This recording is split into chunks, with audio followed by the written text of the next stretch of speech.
Hello there, I'm Scotty. You're not. I was watching Dead Meat's Kill Count for a movie that ended up being my number one pick for this list.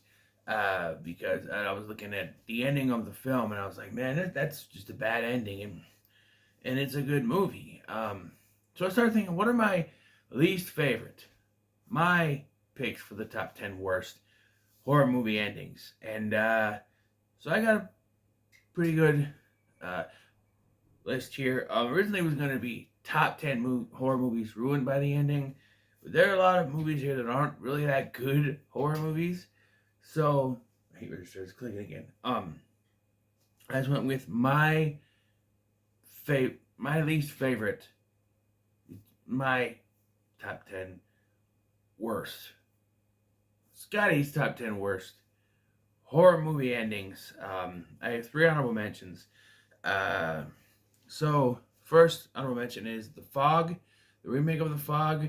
The original Fog is a classic, and that ending is very dark, very creepy. And I used to like this movie because Tom Welling was in it, but the ending always kind of got to me. And the reason that it's not on my list, it was, but not. I just don't care about this movie anymore. It just nothing to gripe about. The ending, well, the original was creepy and had that whole, thing. Here, it's revealed that Elizabeth, is the name, is the dead wife of the leader of the pirates or something, and she's a ghost now, and yeah, it's kind of stupid, and I don't really care. The next one is Bodies, Bodies, Bodies, and the reason this isn't on my list is that this movie's kind of gone up for me.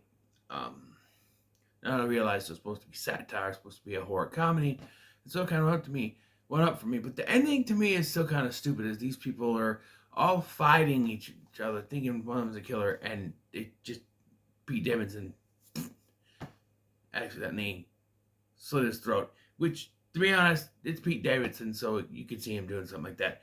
At least his character, maybe I don't know, but it's Pete Davidson. You do something stupid at least, but I don't know. I don't dislike this movie like I used to, but and then my other final honorable mention is Nope, which I really liked, except for the ending when they decided to show the alien in its full splendor and it looks like a fancy kite. It was better looking when it was a UFO and it just sort of all of the everything was building up to just went out the window when they made it look like a big kite. But okay, so now we're on the top 10. And remember, the worse the movie is, the higher up the list is. The better the movie is, then... So it's like a top 10... This is like my top 10 favorite. I take this list. It's like the movie itself is the top 10. So number 10 is the worst of this bunch. But the ending is bad, but it doesn't ruin the movie because the movie was already bad. But the number one pick, which was the kill count I watched, is the best movie of this bunch, and the ending totally derails it for me. Okay, so number 10, Wish Upon. Now, it's not the worst bad ending, but it is the most frustrating. Okay, you get this thing about this box that she has. She makes 7 wishes. Once 7 wishes are made, then she has to die because her soul goes to the box of the demon in the box, whatever. But her final wish is to wish that she never found the box, therefore negating all of the other wishes she made. However, she still ends up dead, giving her soul to the demon, which makes no fucking sense because she wished to go back to before the thing was even made. We've seen this wish done in other stories, and it works. But here, they wanted a shocking ending, so they killed her off anyway, and it just doesn't work. Number 9 is going to be Cult of Chucky, which I was going back and forth with it. This is going to be the last one here because it could be the worst, but I get more enjoyment out of this because it is Chucky. But the ending to this it's just, I thought about it. There's just so many setups for the TV show that they weren't even 100% sure they were going to make yet. They just decided they were going to try. They didn't even have a home for the show yet. But they're like, okay, we'll leave a bunch of cliffhangers. Andy, who should have been the hero of the entire movie, shows up only in the last act to do something and then gets locked in the asylum. And then that's just sort of pushed aside when the TV show happens. Chucky can now somehow go into multiple dolls. Now, I had no problem with it when they had the idea with Child's Play 3, where his blood's mixed and he goes multiple dolls. That makes sense. Now, all of a sudden, after about 30-some years, at this point, it was 2017, so not quite 30 years yet. Almost 30 years. 19. I turned 30 in 2017. So no, not quite 30 years. But yeah, just after all the years, they changed the voodoo. Now, I know Don Mancini didn't like the voodoo stuff to begin with, but to change how it works all the time is just not fair to the fans.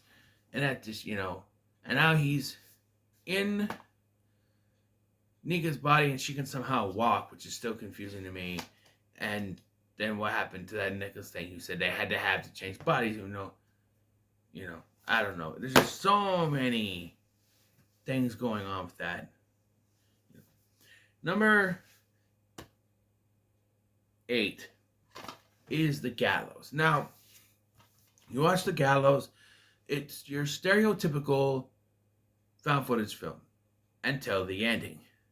So it's revealed at the end that Reese's dad was in the original. I'm going to assume you've seen all these movies. You haven't seen them, you're not going to understand this. But basically, it's about a play. It's revealed that Reese's dad was supposed to be the one being hung in the original play, what he called in sick. So, this hangman ghost, forget his name, is after Reese for something his dad did, but he was sick. He was sick. If they had revealed, the sequel actually continued from this, and they said, like following the dad, and he's like, it was my fault. They could have done something. Like, my idea was that Reese actually survived. My ending, because the ending of this is so fucking stupid, was that he goes to leave, like in this one, but instead of going back in to save the girlfriend, right, Pfeiffer, the door shuts on him, and he's left outside, and then then it cuts to the police coming in, and police news videos, whatever, saying that they couldn't find anyone but the dead bodies inside. And that Reese is being taken in for questioning. So we get to the sequel, which I would not have be found footage, just a regular film. And Reese's dad shows up in his whole conversation, and Reese's dad eventually, and this will parallel him. Eventually reveals that he wasn't sick and he caved to peer pressure, which kind of, follows Reese as well. That would make sense. But here they're just like, it was Reese's dad, so now he's got to pay for it. But it wasn't really his fault. It was an accident. And it's also revealed that Pfeiffer is somehow the hangman's daughter, which made no sense because she'd be like 20 years old or 19 at least. And this weird lady is her mother. I don't know. It wasn't the way it was supposed to be, but it's just a weird ending. Okay, number 7 is going to be Triangle. And I know I said that Wish Upon was frustrating, but there's just so many twists and turns with this, in this time loop type of movie, that the ending is just so fucking confusing. Okay, so if you don't know, this movie's about Melissa George's character going through time loops on this ship. Eventually, she seems to find a way off the ship when she's knocked off by another one of her, which none of the other hers that she meets seem to connect to the previous. And then she ends up at the beginning of the movie, right? And kills the other version of her, which should create a paradox that neither of them should exist, but she takes her son, they end up in a car crash where there's her dead body, which is presumed to be the other version of her, but she had that mark on her, and the first one she fought with had that mark, so I don't know. And then she's picked up by this strange guy in a cab who we can assume is the ferryman, and then taken to the boat where it starts all over again. It's very confusing. There's been interpretations that maybe she's dead and she's stuck in this hell and she never actually made it to the boat, but it's like her permanent hell, reliving this over and over again because of how bad of a mother she was. I don't know. It's very confusing. Number 6 is Valentine. Valentine probably has the worst and obvious killer reveal ever. At one point in this film, Dave Boreanaz's character acts like he is the killer. But then, killer comes,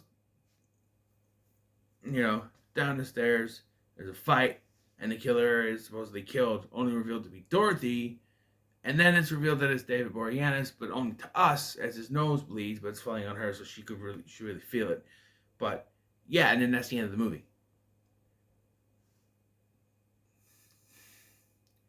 Now, I will admit, I've seen this a couple times now, and when he is acting creepy, he's also acting coy and creepy. Like, what do you mean? Huh? What? Like, he's kind of in between, like, you're supposed to decide for yourself. Is it him? Is it not? But also, this is supposed to be a Scream copycat. And it feels like they were trying to go against the grain with this and not have that big ending where the villain reveals his plan and everything he was trying to do. They try to plant seeds throughout the film, but it doesn't actually work. And especially if it was Jeremy Melton, which is obviously it was, once it's revealed it's Dorothy, everything that's been planted goes out the window because you're like, okay, it's Dorothy, but what's all the other information? And then you see Dave Boreanaz's nose being, oh, it was Jeremy Melton, and it was him. Okay.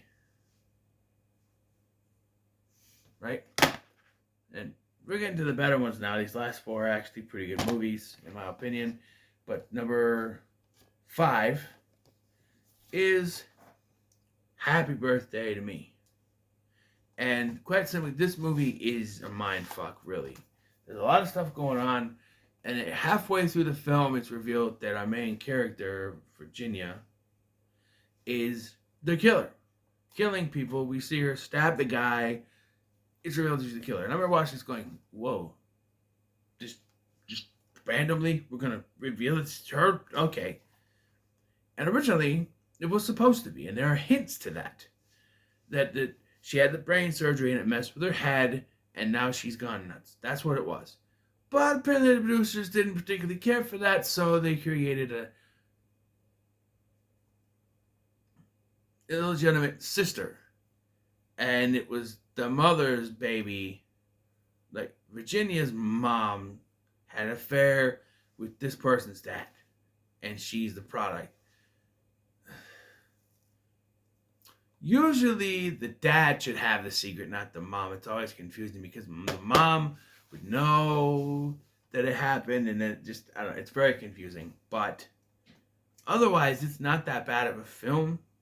It's getting, it's 1981, so it's early slasher flick. But the twist just kind of, and then it just ends with them thinking she did it anyway.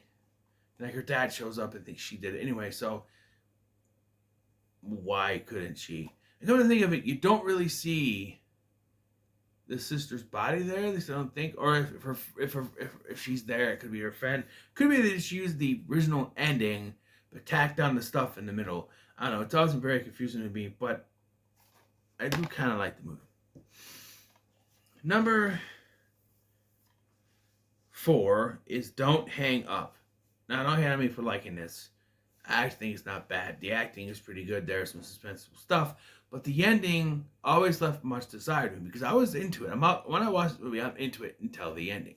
There's this creepy guy people are dying, and then our main character is left to take the rap for all the murders due to a cheating thing, and there's video all over the place, and this guy has just left him to rot in jail. And so I hate it sometimes when everybody dies and the killer wins, but in this case, I think it would have worked better than to just this kid is paying for something he didn't even do, like at all. He's the most innocent person in this movie, to be honest, because his best friend is cheating. Best friend and his girlfriend are cheating with each other, right? And then he is just, caught in the middle of this. And yeah. Number 3, I don't own, but it's going to be High Tension. And if you've seen the movie, you know why. This ending makes no sense. Now again, I said wrong turn. No, not wrong turn. Witch Upon was the most frustrating, but this is also frustrating. So we follow our 2 heroines on a country journey to the best friend's house. And from there, Marie, our main character here, there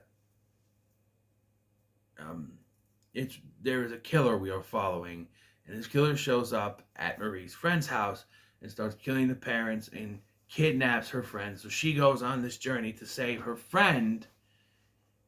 And then in the last act, it's revealed that Marie herself has been the killer the entire time. Which makes no sense, because the first scene we see is of the killer. One of the first scenes is the killer giving himself head with a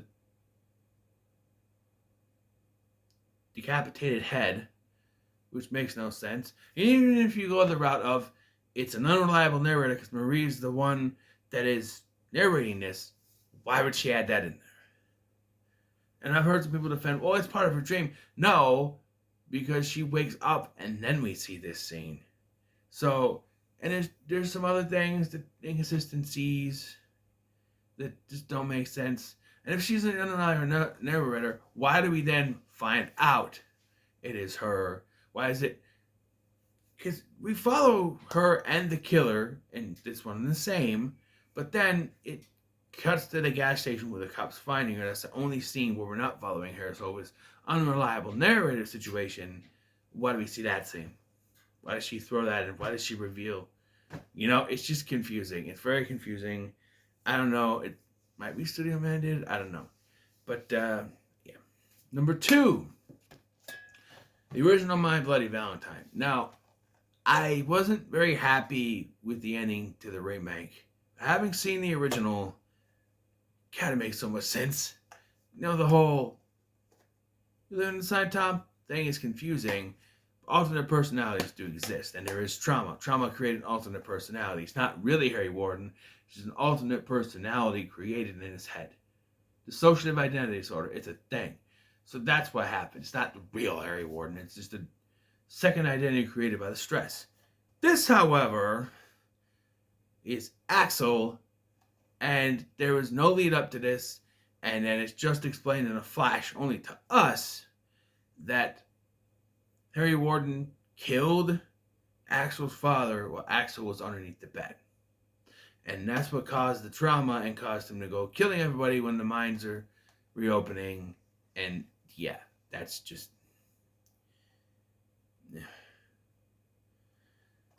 Okay, my number 1 is a movie that is very, very good, but is ultimately derailed by the ending, for me at least. And that is Brightburn. I watched the kill count for this again, and I remember the ending. This is basically, it's an evil Superman story. Superman, what if he was sent by evil people? So like General Zod, is General Zod evil, whatever. And there are great kills in this. The story is a little wonky, but overall it's enjoyable until the end. So, the mom realizes that the ship, meteor, whatever he came from, can kill him. And so, when it's time for her to finally kill this thing and end it, she goes to do it, but he stops her and then takes her up in the air and drops her. No. It should end with him dying. And I'm not trying to be stickler. I'm not trying to say that, it should be cliche like that. but it should end with him dying. This kid has been a force to be reckoned with the entire movie. You do not introduce the one thing that can kill him. Like, they introduced it like midpoint in the movie, but you don't actually come to that conclusion that this is the one thing that can kill him with 5 minutes left of your movie, and then don't kill him with it. That is stupid. What is the point of giving him a weakness if you're not going to use that at some point? If you're only going to use that as a throwaway gag or thing at the end to just throw away, it doesn't work. And that's what I remember being frustrating about this movie, was that they had everything set up. They showed it earlier, he cut his hand. Like, okay, that's what's going to do him in. And so when she finally puts it together, she goes to do it, and she's not able to do it. She should have killed him. I know it's a kid, but he's a monster. And it always frustrated me.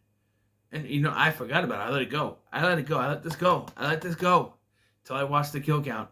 And now, it's pissing me off again. Because he should have died. You don't introduce something that can kill someone and not have it kill that someone. It's too confusing. It's too frustrating. No. And who wrote this film? James Gunn. So, he produced it. No, he wrote it. His brothers wrote it. His brother Brian and his cousin Mark. Oh, hi Mark. They wrote it.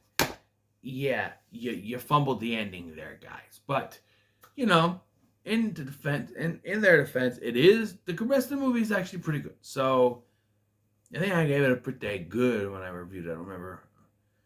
Maybe I was still doing numbers at that point, but I don't know. I'll see how long it was. I might have to redo this at some point. But, yeah, so there it is. My top 10 worst horror endings. There are others I thought of. White Noise 2. And it's kind of meant to me. That would have been honorable mention, but I didn't even think of mentioning that. There are others that I don't own, like, say, Ghost Ship. I didn't think about it after I was already in a countdown. I was doing this, and I thought about that. Oh, yeah. And of course, there are many others. You could point to a couple of Halloween films, like Halloween 6, the theatrical cut for me. But, I'm not going to go through different cuts, so there's that. I did mention Happy Birthday to Me, though. You could say... Some would even say Halloween Ends, because some people would say that it was actually entertaining until they decided to finally do the Laurie and Michael thing. This just out of nowhere.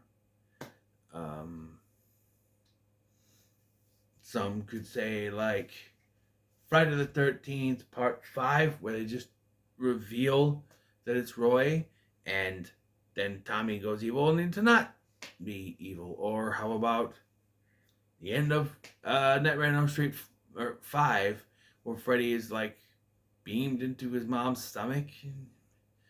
Or 4, where he's defeated by a mirror, which he's been in before.